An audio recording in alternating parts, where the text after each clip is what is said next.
Bismillahirrahmanirrahim.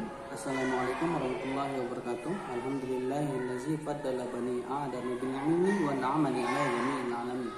Wassalatu wassalamu ala asrafil anbiya'i wal mursalin wa ala alihi wa ashabihi ajma'in amma ba'du. Dan anak-anakku sekalian, kita akan lanjutkan materi belajar kita yaitu sejarah kebudayaan Islam untuk kelas 4 di Min 2 Lombok Tengah ya. Materi kita bahas hari ini adalah tentang hijrah Nabi Muhammad SAW ke Yathrib atau Madinah. Nah, setelah peristiwa Isra Mi'raj itu, yang melatar belakangi dari peristiwa hijrah ini adalah setelah peristiwa Isra Mi'raj itu banyak kaum Quraisy yang masuk Islam ya, karena Rasulullah SAW dapat membuktikan bahwa peristiwa itu benar-benar terjadi, sehingga bisa mengambil simpati masyarakat untuk bisa kemudian menerima Islam. Nah, akibatnya adalah Abu Jahal dan kawan-kawan akhirnya merasa mereka dilecehkan, gitu. Mereka tersinggung, kemudian mereka berencana untuk membunuh Rasulullah SAW karena banyaknya kaum Quraisy yang kemudian masuk Islam. Mereka merencanakan itu dan rapat di Darun Nadwah saat itu ya. Kemudian banyak sekali ide-ide dari mereka untuk melakukan pembunuhan. Ada yang harus katanya mau membuang, ada yang masukkan ke dalam peti dan segala macam ya. Tetapi ide dari Abu Jahal yang dipilih dan dilaksanakan oleh kaum Quraisy, kafir Quraisy saat itu. Nah, kemudian yang melatar belakangi kenapa dipilih Madinah atau Yathrib ini, yang pertama adalah salah satu yang paling kuat adalah ada 12 orang yang berasal dari Madinah saat itu melaksanakan haji. Mereka masih mengikuti ajaran agama Nabi Ibrahim saat itu. Karena memang ajaran haji ini bahkan sebelum Rasulullah lahir itu sudah dilaksanakan, tepatnya dari zaman Nabi Ibrahim. Mereka berhaji, kemudian mendengar bahwa ada nabi terakhir yang ada di Mekah. Mereka berusaha untuk mencari tahu dan ingin bertemu ke rumah Rasulullah. Tapi Rasulullah SAW menolak untuk bertemu dengan mereka karena khawatir nanti mereka yang 12 ini ketika ditahu oleh Abu Jahal dan kawan-kawan atau kaum Quraisy yang lain bertemu dengan Rasulullah dan menyatakan diri masuk Islam, mereka tidak bisa pulang ke Madinah ya. Mereka bisa saja dibunuh di tengah jalan. Oleh karena itu Rasulullah bertemu dengan mereka ya, merencanakan pertemuan itu di sebuah desa namanya Aqobah. Kita akan bahas nanti ya. Nah, yang ini di Aqobah ya, satu Baiat Aqobah 1. Mereka akhirnya bertemu dengan Rasulullah di sebuah tempat namanya Aqobah dan mereka diminta janji setianya. Ini sebelum Rasulullah hijrah ya. Isi perjanjiannya itu ada mereka tidak mempersekutukan Allah, yaitu isi dari perjanjian Aqobah di sebuah desa Aqobah di dekat Mina. Nah, kemudian tidak berdusta, kemudian tidak mencuri, tidak membunuh anak perempuan, seperti yang Pak Guru pernah sampaikan kepada anak-anak semua di Mekah itu dulu, di kaum Quraisy itu. Jadi kalau mereka memiliki anak perempuan, ya, mereka itu anggap aib gitu, sehingga mereka akhirnya membunuh itu. Ada yang dibunuh, ada yang dibakar hidup-hidup. Kalau agak cantik bisa dijual ya, itu zaman jahiliyah dulu ya. Kemudian dengan perjanjian Aqobah ini mereka dilarang untuk membunuh anak-anak perempuan. Kemudian tidak melakukan fitnah, karena kita tahu di Mekah itu sering terjadi fitnah ya. Kemudian tidak melakukan hal-hal yang tercela dan akan tetap setia kepada Allah dan Rasulnya. Ini perjanjian yang diikuti oleh 12 orang yang terdiri dari 10 orang dari Khazraj dan 2 dari suku Aus gitu, yang asal sukunya yang ada di Yathrib. Nah, setelah itu Rasulullah SAW kemudian setelah perjanjian itu kemudian merencanakan akan dibunuh oleh Abu Jahal dan kawan. Rasulullah bersembunyi bersama Abu Bakar di Gua Sur ya. Seperti Pak Guru pernah cerita dulu bahwa ada sebuah gua di Bukit Sur itu tempat Rasulullah bersembunyi. Kemudian dia ditutuplah gua itu oleh sarang laba-laba sehingga bisa mengelabui kaum Quraisy yang mencarinya saat itu.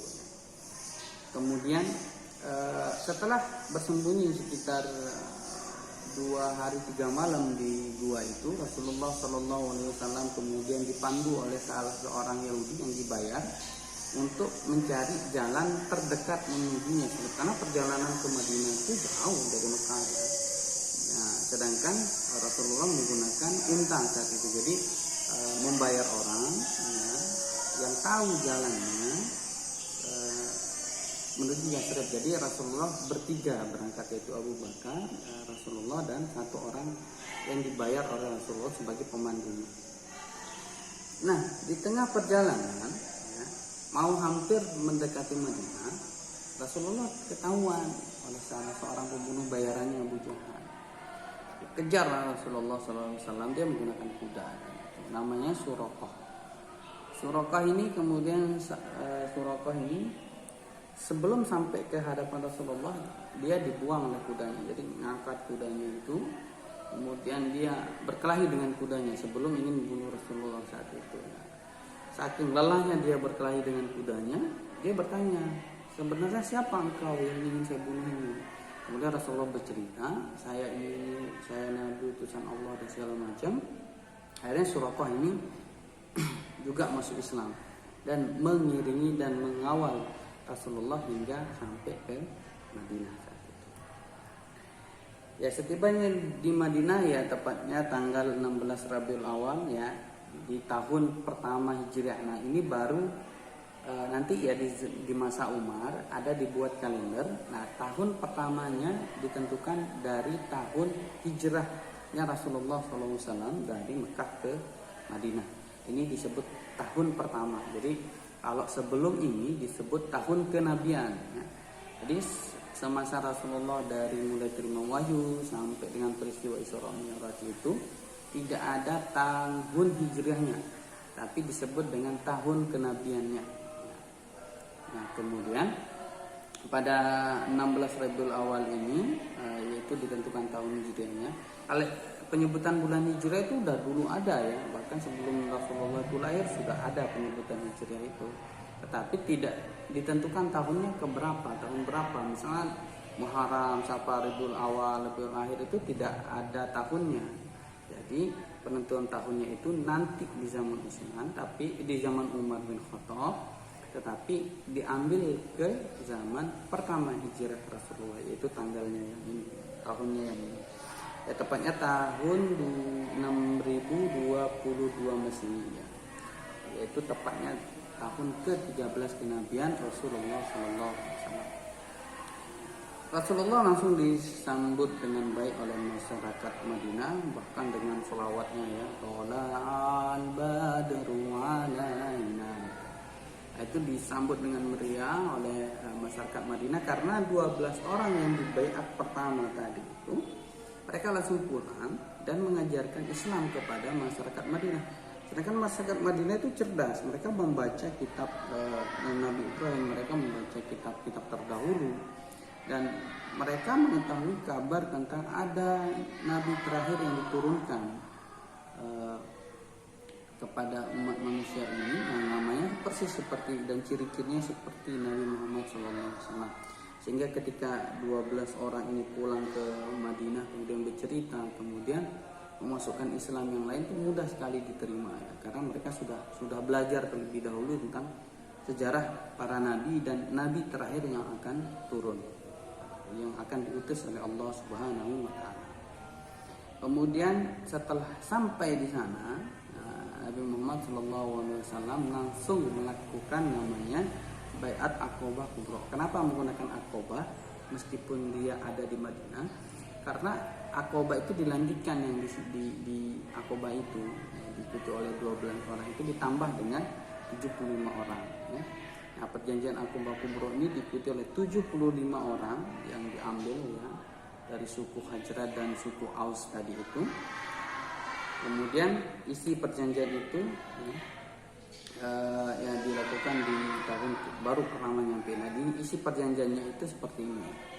Yang pertama, ini nanti ditulis ya anak-anakku, di stop videonya, kemudian dicatat isi-isinya ini ya, karena ini penting sekali untuk anak-anakku semua tahu. Isi perjanjian yang pertama yaitu berjanji untuk taat dan setia bersama Rasulullah baik dalam keadaan senggang maupun sibuk. Jadi dalam keadaan apapun setia. Kemudian berjanji untuk tetap berinfak baik dalam keadaan lapang maupun sempit. Jadi infak sedekahnya mereka itu tetap dilaksanakan.